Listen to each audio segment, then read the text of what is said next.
сайн байцгаана уу? E-count систем дээр параметралын эхний үлдэгдэл оруулах заавар хөрвүүлж байна. За эхний үлдэгдэл оруулахдаа санхүүгийнхаа жилийг 25 оныхоо жилийг нээн. За 24 он нээлттэй болцсон байна. За эхний үлдэгдэл оруулах тохиргоо засны эхний үлдэгдэл оруулах руу ороод параметралын загвар файлаа татаж авна. За загвар файлыг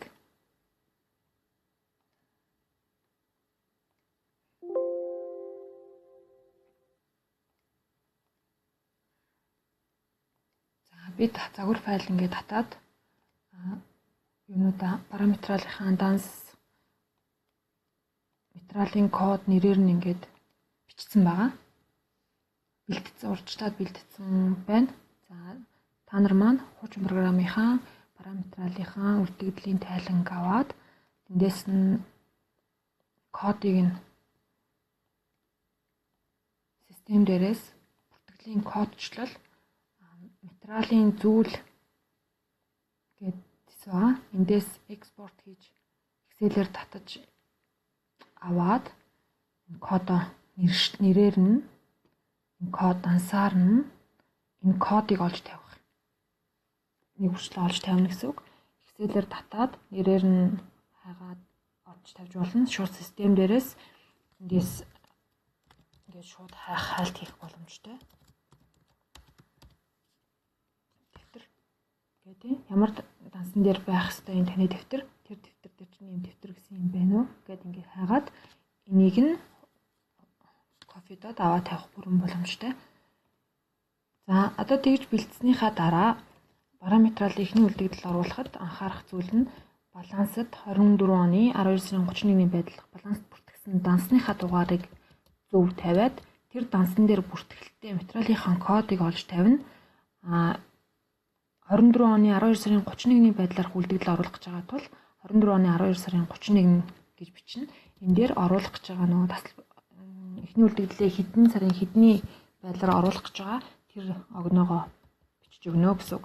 За анхаарах зүйл нь за бүртгэлийн код дээр та энэ дээр хуучин програмынхаа ашиглаад хэвшсэн бүртгэлийн код байвал бичээд өгж болно. За энэ дээр эсвэл хоос үлдээж болно. Тоо хэмжээн дээр нь та тухайн материал чинь хэдэн ширхэг юм бэ гэдгийг энэ дээр бичнэ гэсэн үг. За энэ мэдээж 100 байвал 100 20 байвал 20 гэдэг ингээд гараас нэгжийн үнэ бичээд өгнө. Энд дээр худалдаж авсан хэзээ худалдаж авсан гэдгээ бичиж өгнө. За e-accounting систем маань эхэлж авснаа эхэл зарлагдах аргыг ашиглаж байгаа тул энэ Excel-ийнхаа огноогоор та эхэл зарлагдахаа бүртгээд анханасаа оруулахдаа бичиж явчихна гэсэн үг. За энэ ингээд ижилхэн огноотой энэ арааг оюутлын машин жишээлбэл ингээд 100 ширхэг байлаа гэхэд нэгжийн үнэ нь өөр бай гэж бодъё л та тий. Тэгвэл энийг та энийг доош шууд ингээд нэг бүрийн үнэ энэ нэг яг энэ оюутлын машин. За энэ нь 20. За энэнийх нь нэгжийн үнэ нь 5000 байлаа гэж бодоход одоо энэ ингээд орууллаа гэхэд энэ эхэлж эхнийх нь огноо болж өгөөд энэ нь эхэлж зарлагдах боломжтой болно гэсэн үг. За хэрвээ та энэ 5000-ын төрүүлж гаргана гэх юм бол энэ хоёрын байршлын солино гэж ойлгоорой. За энийгээ энэ дээдлэлт нь гаргаж өгнө гэсэн үг. За энэ дээр анхаарна. Энэ дээр агуулгын код агуулгын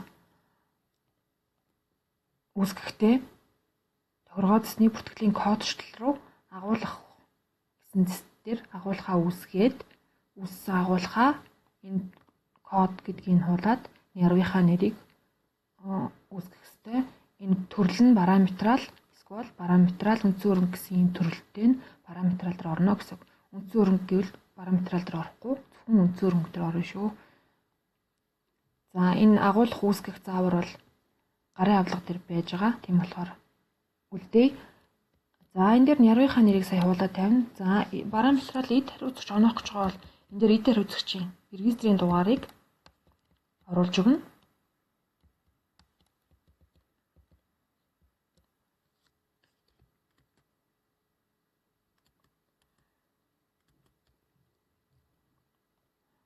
За эндээс сэдвүүлээ түрүүн татсан